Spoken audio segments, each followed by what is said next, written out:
Assalamualaikum warahmatullahi wabarakatuh. Pada pagi hari ini kita ada waktu untuk melanjutkan pengajian kitab Adabud Dunya Waddin. Sebelumnya mari kita membaca Al-Fatihah. Ila hadratin Nabi Mustafa Muhammad Rasulullah sallallahu alaihi wasallam ala alihi wa ashabihi wa man tabi'ahum bi ihsanin ila yaumiddin wa ila hadratin jami'il ulama'il amilin wal awliya'i wa suhada'i wa sholihin, khususon awliya tis'ah fi arti Jawa wa khususon jami'i masyayikh ma'had Lirboyo wa khususon mu'alif hadal kitab Adabud Dunya Waddin Asy-Syaikh Abil Hasan Ali bin Muhammad bin Habib Al-Mawardi Al-Basri Asy-Syafi'i wa ila hadratin abaina wa ummahatina wa jaddina wa jaddatina wa jami'il muslimina wal muslimat wal mu'minina wal mu'minat al-ahya'i minhum wal amwat. Al-Fatihah. A'udzubillahi minasyaitonir rajim. Bismillahirrahmanirrahim. Alhamdulillahi rabbil alamin arrahmanir rahim maliki yaumiddin. Iyyaka na'budu wa iyyaka nasta'in. Ihdinas siratal mustaqim. Siratal ladzina an'amta 'alaihim ghairil maghdubi 'alaihim waladdallin. Rabbighfirli wa liwalidayya amin. Bismillahirrahmanirrahim. Wa qala ba'du syu'ara'i idza ma tattasi' akhlaqu qaumin. Wa qala, dan berkata ba'du syu'ara'i, sebagian penyair, apa yang dikatakan idza lam tattasi', ketika tidak luas, ketika tidak lapang, akhlaqu qaumin, akhlaknya satu kaum, tadayyaqa, maka menjadi sempit, bihim, dengan sebab kaum. Apa yang menjadi sempit? Fasihatul biladi, lapangnya satu wilayah atau lapangnya satu negara. Jadi ketika akhlaknya kaum itu tidak lapang, tidak jembar, tidak luas, maka itu akan menyebabkan sempitnya negara yang luas itu. Jadi luas dan sempitnya satu daerah, wilayah, negara, bangsa itu tergantung pada lapang atau sempitnya kaum yang menjadi masyarakat di dalamnya gitu. Idza mal mar'u, ketika seseorang itu, lam yukhlaqu, itu tidak diciptakan, seseorang itu labiban, sebagai orang yang pandai, ya kan, falaisa, maka tidak ada al-lubbu, pandainya akal atau pintarnya akal, an qidamil wiladi, dari mendahului melahirkan. Artinya kecerdasan seseorang itu, ya kan,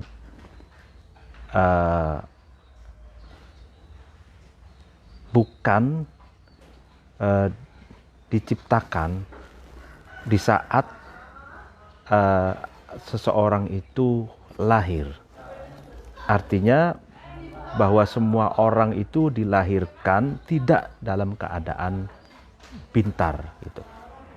Semua manusia diciptakan sama itu, tidak pintar. Artinya kepintaran, kecerdasan akal itu tidak diciptakan mendahului kelahiran gitu.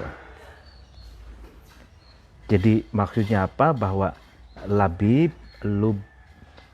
kecerdasan akal, kepandaian seseorang itu muncul setelah orang itu lahir, lalu setelah lahir lalu kemudian dididik, diasah, diasuh, belajar, lalu kemudian menempa diri gitu.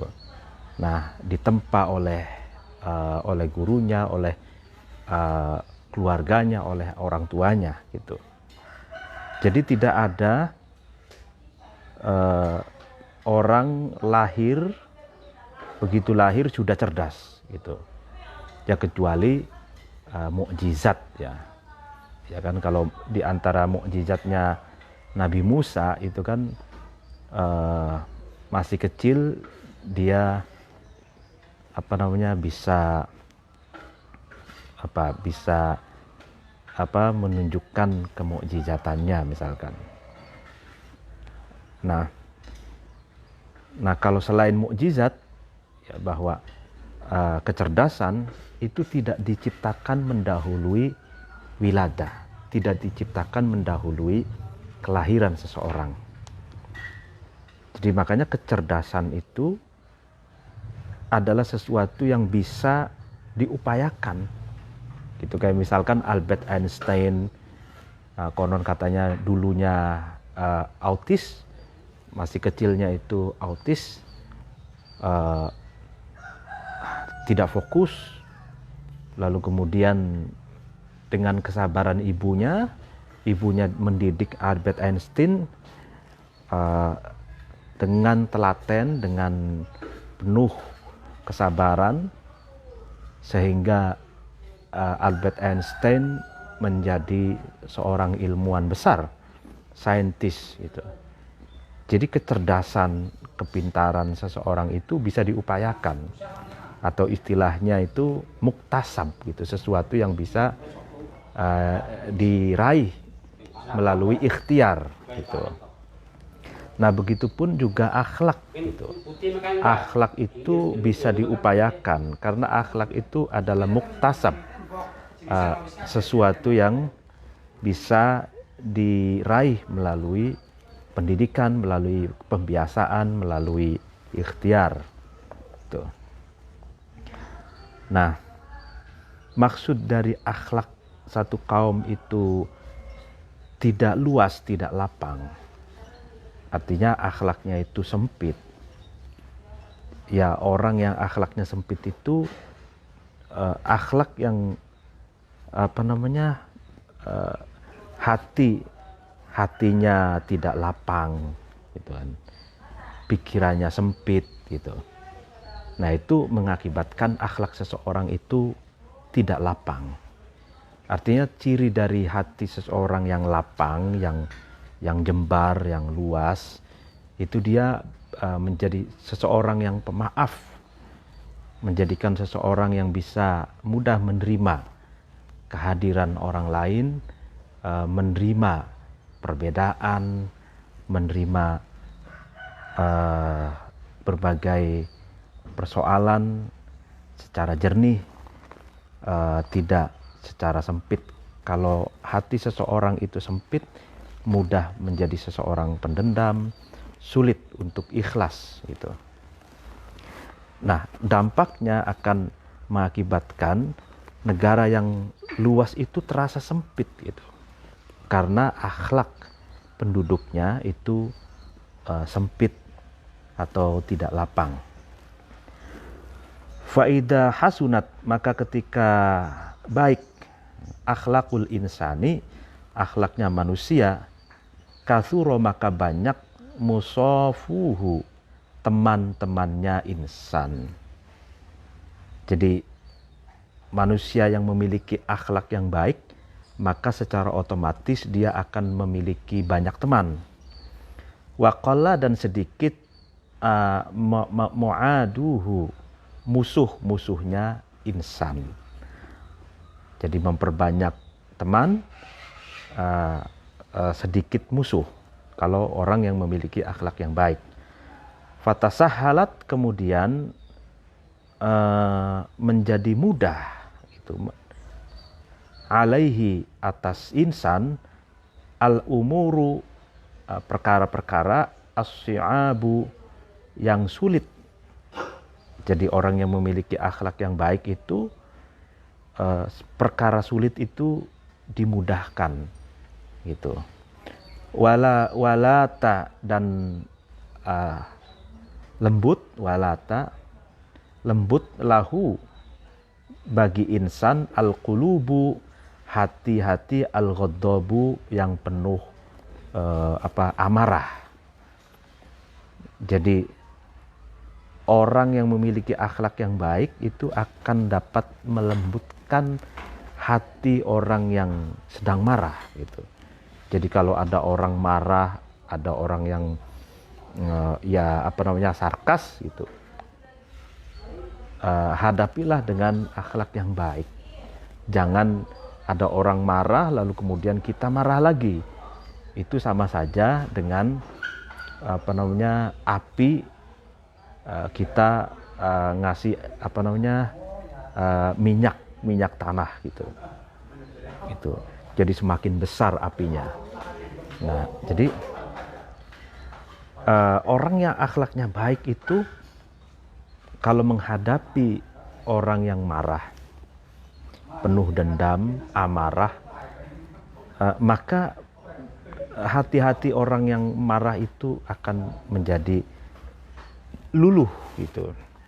Sebagaimana Nabi Muhammad, Nabi kita itu menghadapi kaum kafir Quraisy, orang-orang yang suku Quraisy yang penuh dengan amarah itu.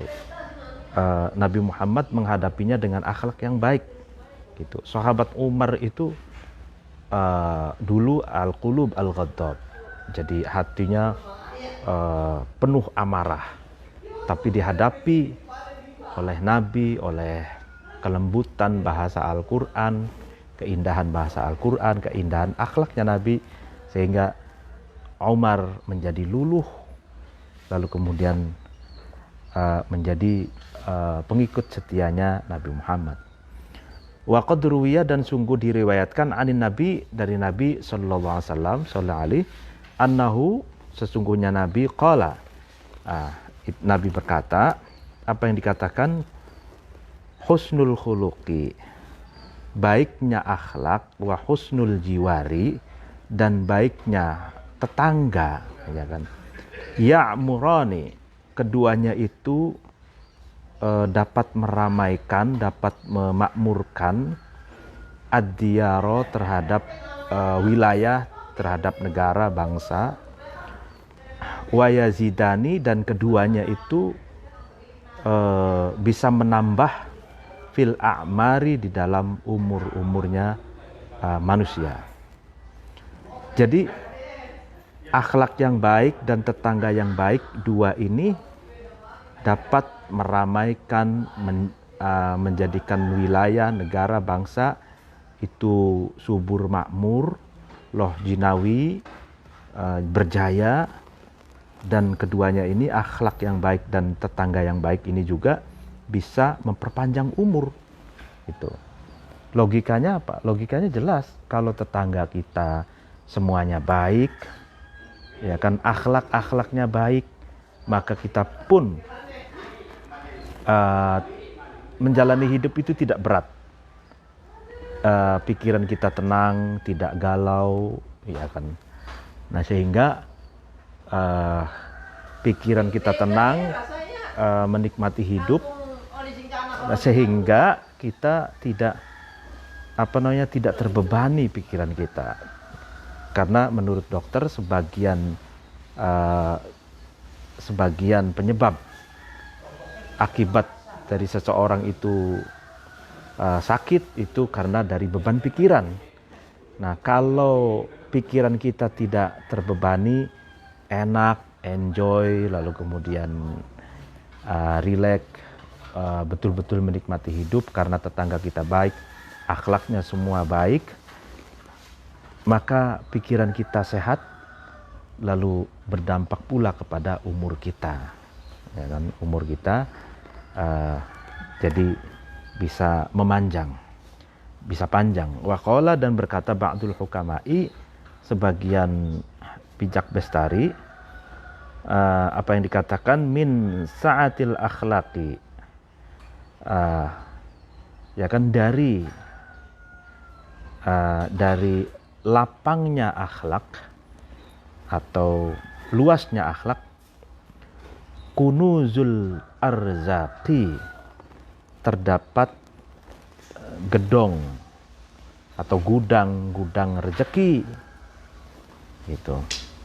Wasababu dzalika, adapun sebab kunuzul arzak itu adalah sesuatu karena yang sudah kita jelaskan, min katrotil aswiyai, yaitu banyaknya teman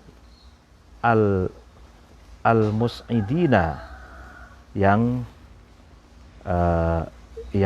menolong, teman-teman yang suka menolong. Wa qillatil a'da'i, dan sedikitnya musuh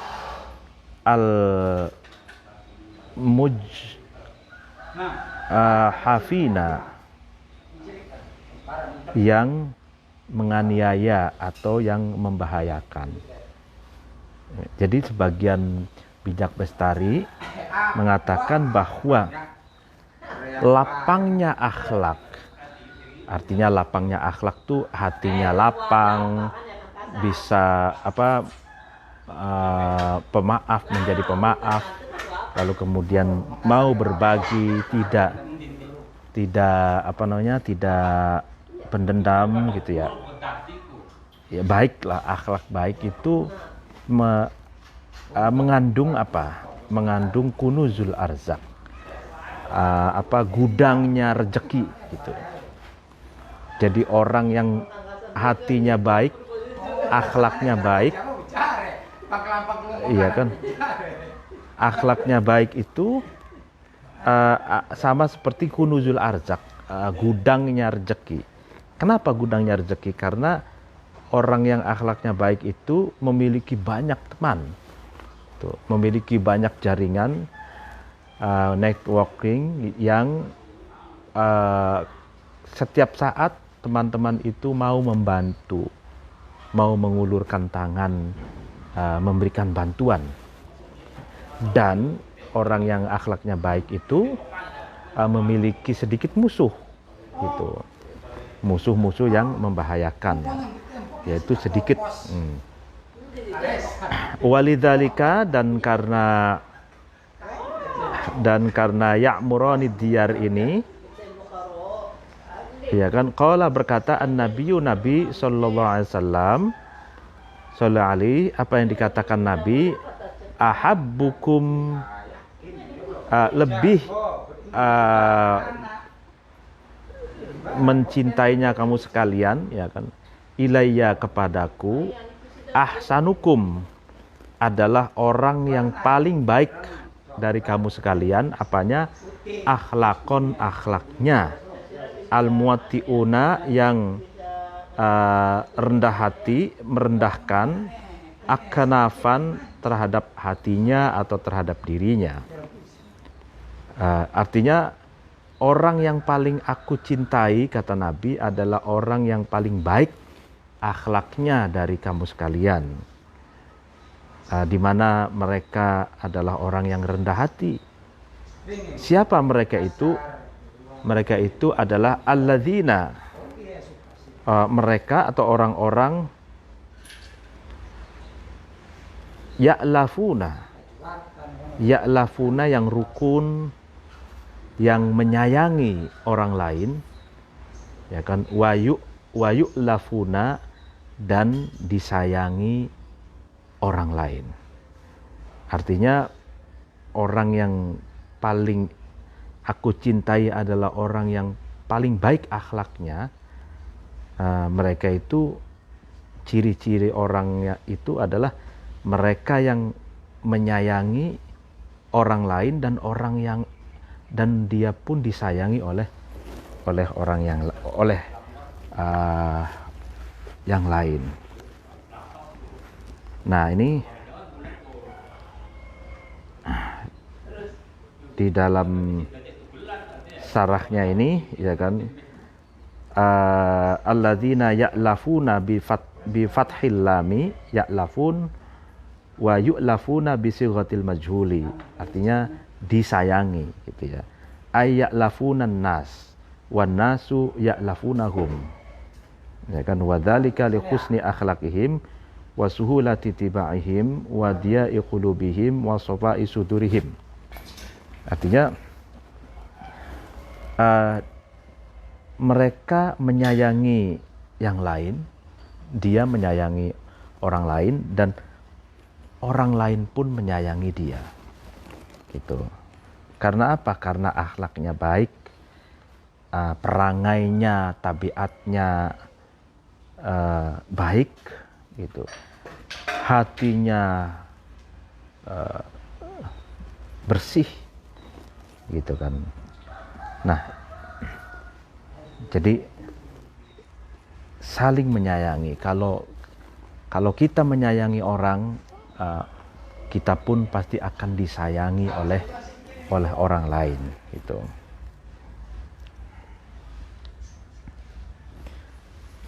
Wa husnul khuluqi, adapun baiknya akhlak, ayyakuna, yaitu ketika ada husnul khuluq itu, yaitu sahlal arikati, mudahnya watak, artinya memiliki watak yang tidak rumit, gitu. Sahlatibaihim, jadi watak yang tidak rumit, watak yang tidak misterius, watak yang tidak sulit dan tidak mempersulit orang lain, gitu. Lainal janibi, dan lembutnya hati, gitu ya. Tolqal wajhi, dan berseri-serinya wajah, artinya ketika ketemu orang itu mukanya berseri-seri, tidak seperti dompet tanggung bulan, cemberut, gitu ya. Tidak seperti itu. Qalilan nufuri, yang sedikit memiliki rasa benci. Thaibal kalimati, yang bagus ucapannya. Nah, ini yang dimaksud dari husnul khuluq, akhlak yang baik, gitu.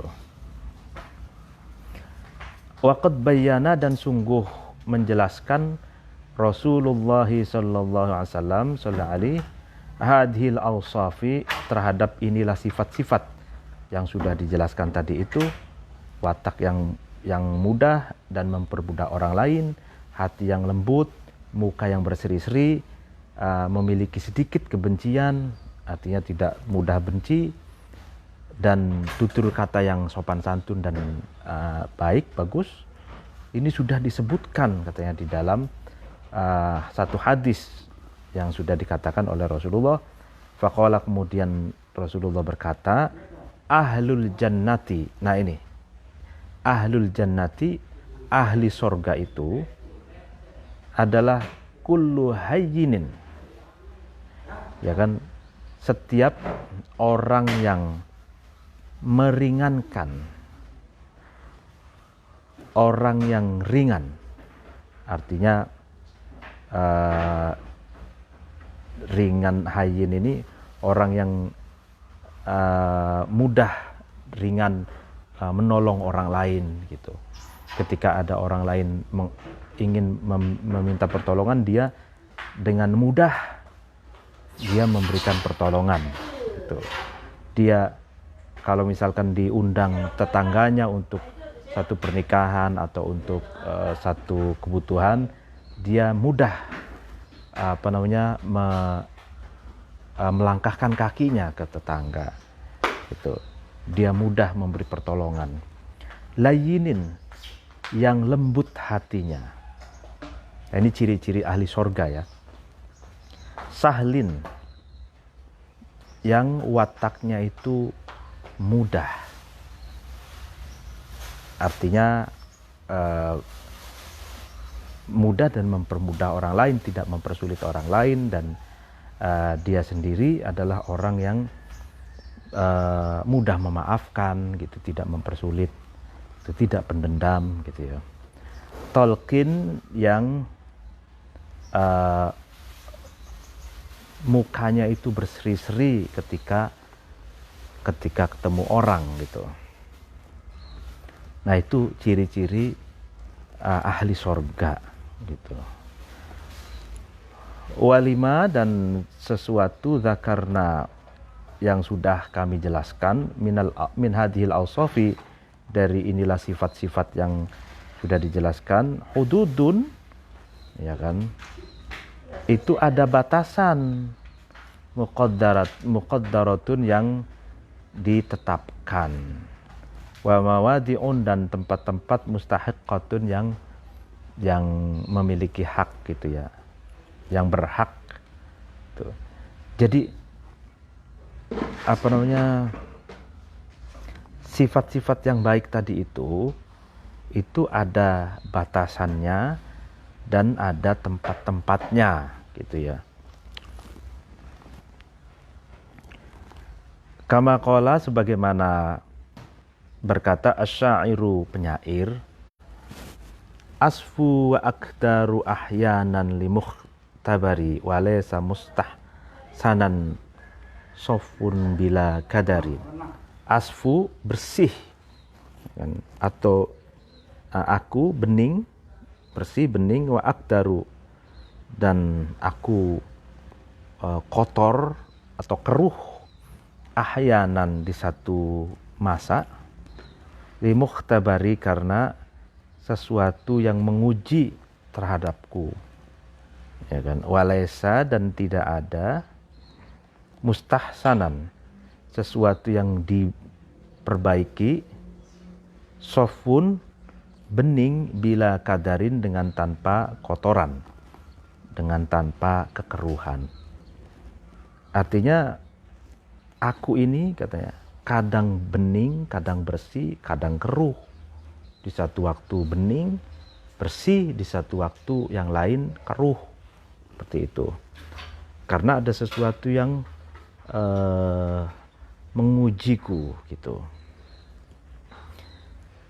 Nah, tidak ada, katanya, sesuatu yang diperbaiki gitu. Itu selalu jernih, selalu bening, tanpa ada kekeruhan, tanpa ada kotoran gitu. Artinya kalau misalkan rumah saja itu, rumah kalau ingin diperbaiki, maka tembok, sebagian tembok yang ingin diperbaiki, maka dihancurkan atau ya misalkan dipalu, menjadi kotor gitu kan.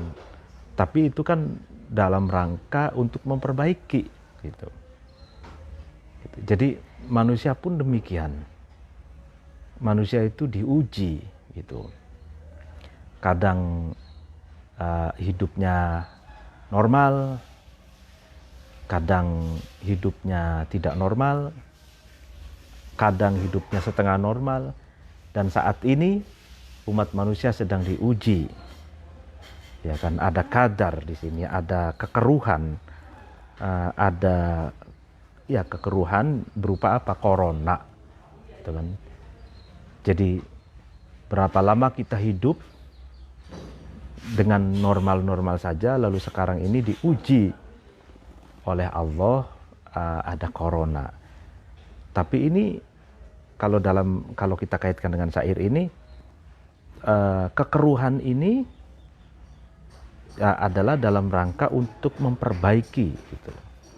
Untuk memperbaiki umat manusia. Barangkali dulu kita kurang memperhatikan kebersihan, misalkan sekarang setelah hikmahnya ya ada corona, kita memperbaiki,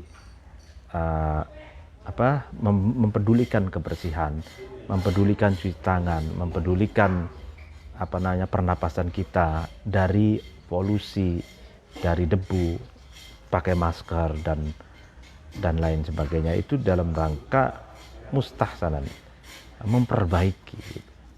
Jadi sesuatu yang sedang diperbaiki itu, kalau dalam syair ini ya, sesuatu yang diperbaiki itu kadang prosesnya itu melalui sesuatu yang keruh gitu. Sesuatu yang keruh gitu. Nah, artinya tidak selamanya hidup ini bersih, normal, jernih, itu kadang keruh gitu. Dan keruh itu adalah tanda sedang diperbaiki gitu. Ya kotor ya, misalkan kayak misalkan bikin taman gitu kan.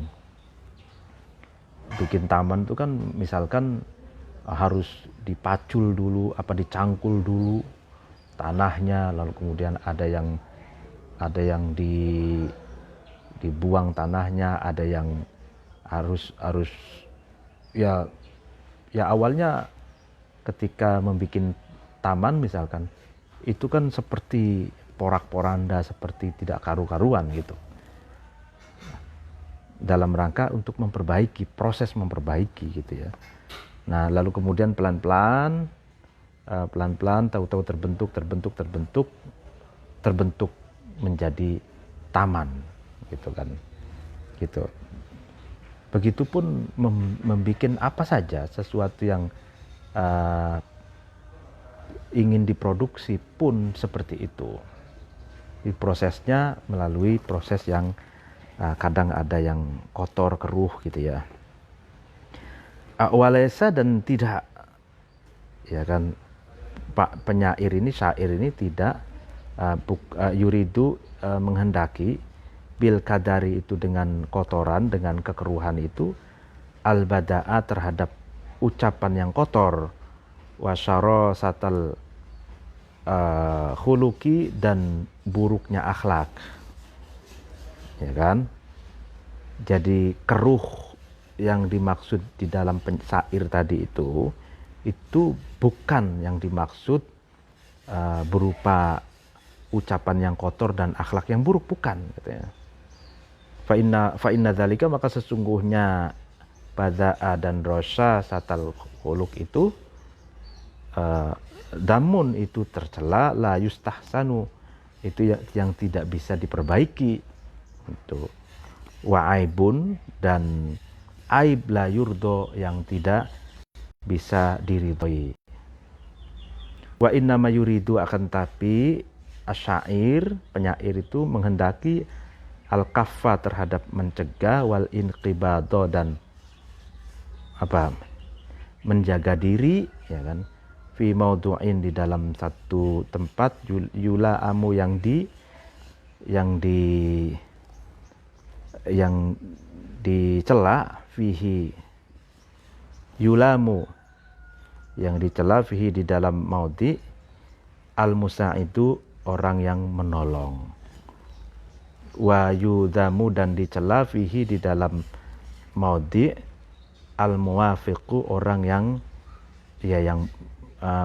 yang memberi pertolongan.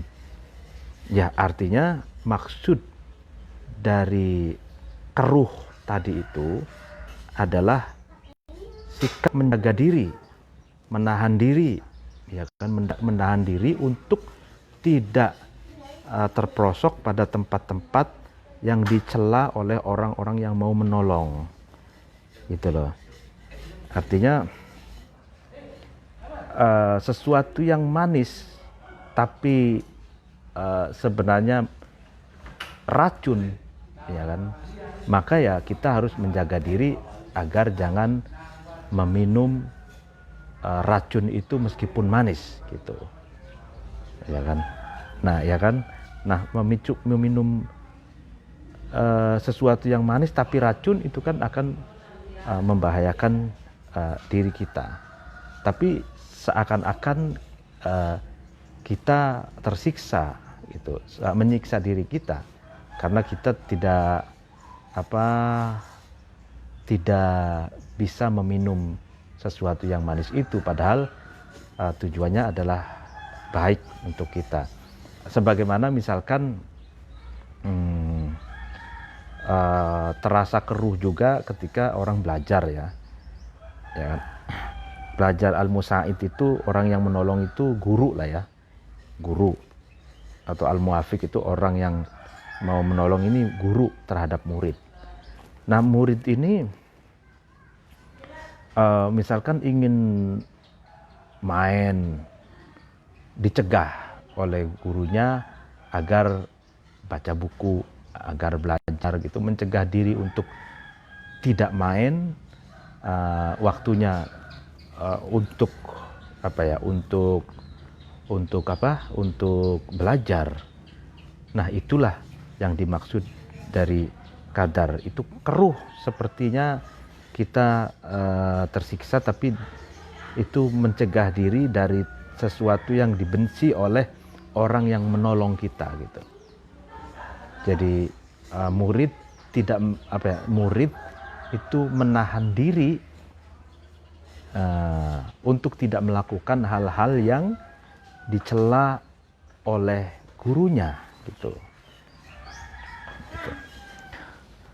Faida dan itu tujuannya apa? Tujuannya untuk mustahsan, untuk memperbaiki muridnya sendiri, untuk kebaikan muridnya sendiri, untuk kebaikan murid gitu.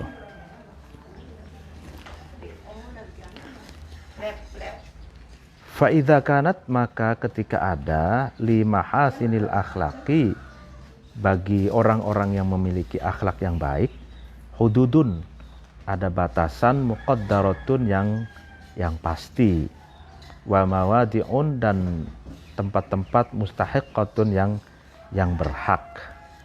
Fa in tajawaza, maka ketika melewati batas, ketika seorang itu melewati biha dengan mahasinul akhlak itu al-hadda, terhadap batasan, sorot, maka jadi mahasinul akhlak itu malakon, itu mencari muka. Fa in adalah, dan ketika seseorang itu berpindah biha dari mahasin akhlak, dengan mahasin akhlak, an mawadi'iha, dari tempat-tempatnya mahasin akhlak, sorot, maka jadi mahasin akhlak itu nifakon, itu menjadi orang yang munafik. Maksudnya gini, orang yang akhlaknya baik itu baik selama on the track gitu, sesuai dengan batasan-batasan yang semestinya, dan menempatkan akhlak yang baik itu sesuai pada tempatnya gitu. Akhlak yang baik itu diterapkan pada tempat yang memang berhak gitu. Karena apa? Karena ketika akhlak melampaui batas gitu ya. Akhlak baik tapi melampaui batas gitu. Artinya melampaui batas itu berlebihan. Akhlak yang baik itu ditempatkan bukan pada tempatnya gitu.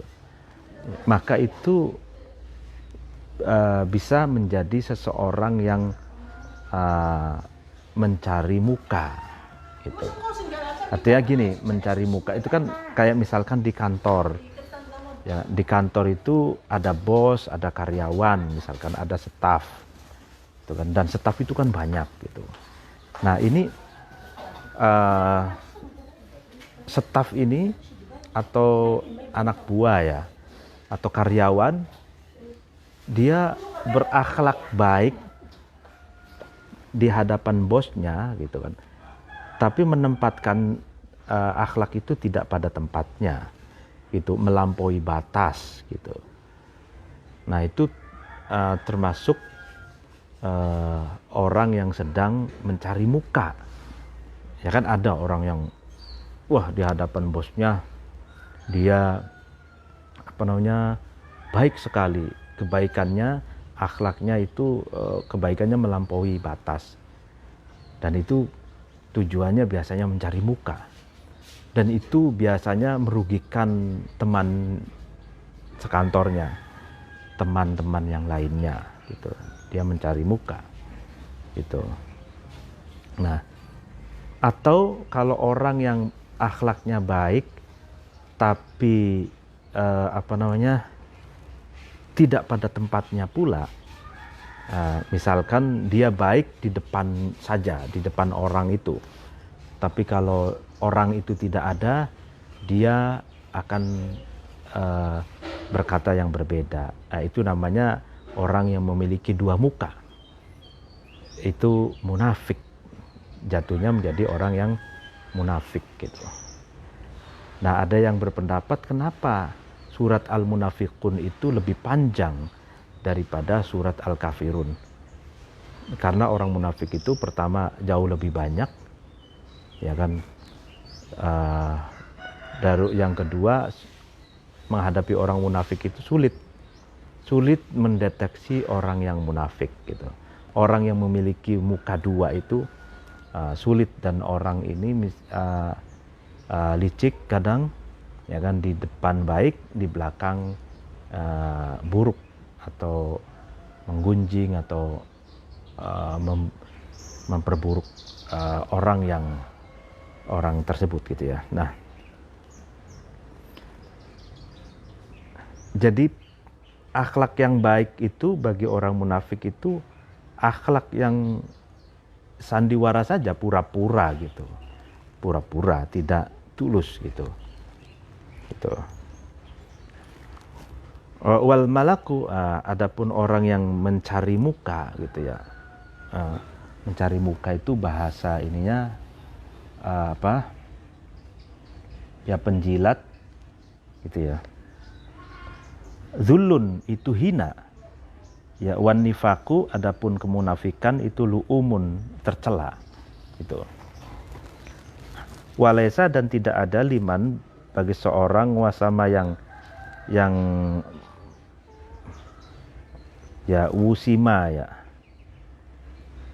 yang ditandai gitu, bihima dengan nifak dan malak itu, wudun cinta, mabrurun yang mabrur, yang baik, wala atharun, dan tidak ada bekas, masykurun, atau tidak ada jejak masykurun yang disyukuri.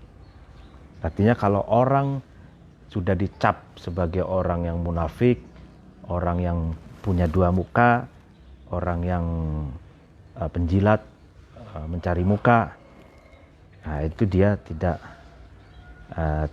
mendapatkan cinta yang tulus dari orang lain, dan tidak ada bekas-bekas yang disyukuri.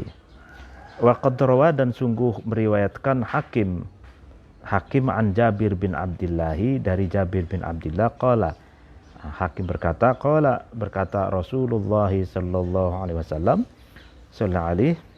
apa yang dikatakan Rasulullah, syarrun nasi, lebih buruk-buruknya manusia, zawil wajhaini, adalah orang yang memiliki dua muka,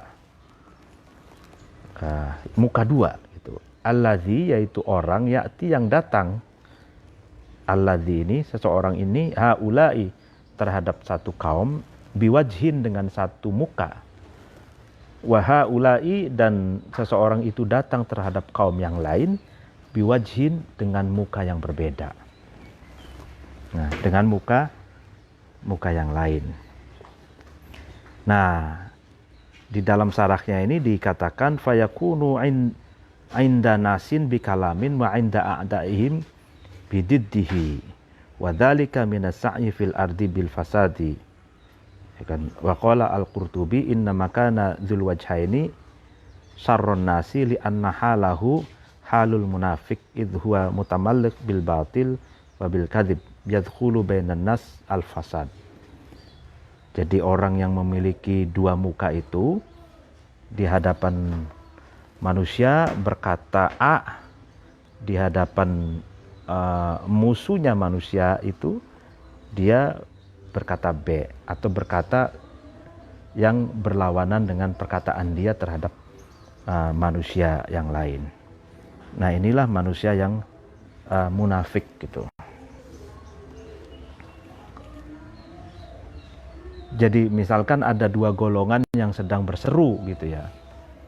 Nah, dia ke satu golongan dia memasang muka satu muka, di golongan yang lain dia memasang muka yang lain. Ya bunglon lah. Dia, dan ini biasanya orang-orang yang semacam ini nih orang-orang yang suka mengadu domba gitu. Karena dia misalkan ada dua kelompok, kelompok 1 dan kelompok 2. 1 dan 2 ini sedang bermusuhan. Orang munafik ini dia ketika berhadapan dengan kelompok yang pertama, dia menjelek-jelekan kelompok yang kedua. Ketika dia menghadapi kelompok yang kedua, dia menjelek-jelekan kelompok yang pertama. Atau dia memberikan informasi tentang kelompok pertama kepada kelompok yang kedua, dan memberikan informasi kelompok kedua ke kelompok yang pertama, sehingga atau melakukan pelintiran yang memelintir ucapan gitu. Nah, ini berpotensi mengadu domba, atau dulu divided of impera, seperti Indonesia ini lama dijajah itu karena diadu domba oleh pihak kolonial, tapi pihak kolonialnya ini memanfaatkan anak bangsa sendiri, anak bangsa Indonesia, orang Indonesia sendiri, yang Zulwajhain itu, munafik itu, di hadapan kolonial. Orang itu pasang muka yang berbeda dengan ketika dia menghadapi anak bangsanya sendiri, teman-temannya sendiri gitu. Warawa, dan meriwayatkan mahkul an Abi Hurairah, dari Abu Hurairah, berkata Rasulullah sallallahu alaihi, apa yang dikatakan Rasulullah, la yambaghi, tidak seyogyanya, tidak sebaiknya, ya kan, li zil wajhaini, bagi orang yang memiliki dua muka, ayakuna, ada zil wajhain itu wajihan, agung indallah, atau mulia indallahi, di sisi Allah Ta'ala, mahalur Allah. Nah, bahkan kalau di sarahnya itu di sarahnya itu, la yambaghi lidil wajhaini ayakuna, nah, wa riwayat Syaikhaini itu Bukhari Muslim, dul wajhaini la yakun wajihan indallah. Nah, ya kan, jadi aidza qadarin wa manzilah lima yastafri'u alaihi minal fasad bainal ibad bi khilafil muslih bainan nas fil bilad.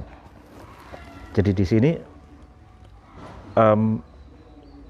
orang yang memiliki dua muka itu tidak memiliki keagungan, kemuliaan di sisi Allah, ya kan, karena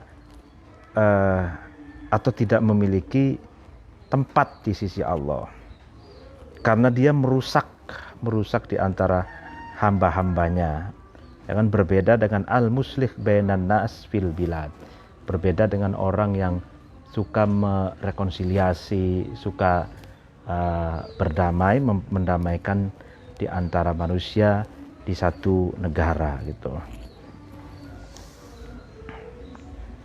Wa qala, dan berkata Sa'id bin Urwah li ayyakuna, adali bagiku, ya, nisfu wajhin, separuh wajah, wa nisfu lisanin, dan separuh lisan, wa alama, dan atas sesuatu, fihima, di dalam keduanya, yaitu nisfu wajhin dan nisfu lisan, min mandari, dari buruknya penglihatan, wa ajzil makhbarati, dan lemahnya ucapan, ahabbu, itu lebih baik ilayya, kepadaku, min anyakuna, daripada aku ada dza wajhaini, orang yang memiliki dua muka, wadalisana ini, dan orang yang memiliki dua ucapan, dua lisan, wadza qaulaini, dan memiliki dua ucapan, mukhtalifaini, yang keduanya bertentangan, ya kan.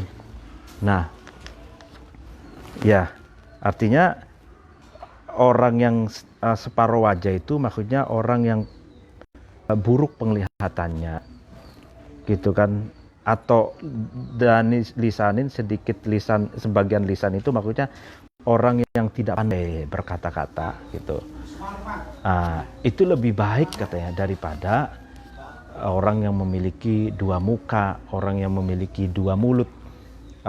Ketika ketemu si A, mulutnya bicara apa, ketemu si B, mulutnya berbicara yang lain gitu. Nah itu demikian pengajian pagi hari ini. Apabila ada kekurangan dan kesalahan mohon dimaafkan. Wallahul muwaffiq ila aqwamit thoriq. Wassalamualaikum warahmatullahi wabarakatuh.